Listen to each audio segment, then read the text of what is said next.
আসসালামু আলাইকুম। কেমন আছেন সবাই? আশা করছি সবাই অনেক ভালো আছেন। সোনাপুর বাজারের আজকের পেঁয়াজের বাজারের পরিস্থিতি ১৬০০ থেকে ১৯০০ টাকা মন। পেঁয়াজের দাম অনেকটাই কমে গেছে।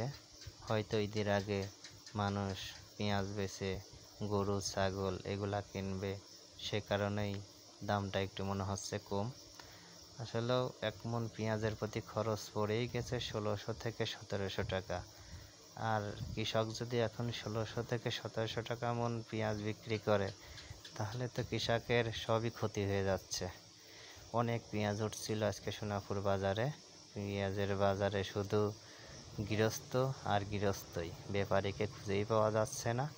এত গৃহস্থ আছে, দেখতেই পাচ্ছেন আপনারা, এখানে শুধু গৃহস্থই দেখা যাচ্ছে, কোনো ব্যাপারই নেই। অবশ্যই ভিডিওটা শেয়ার করে দেবেন যাতে সবাই দেখতে পারে।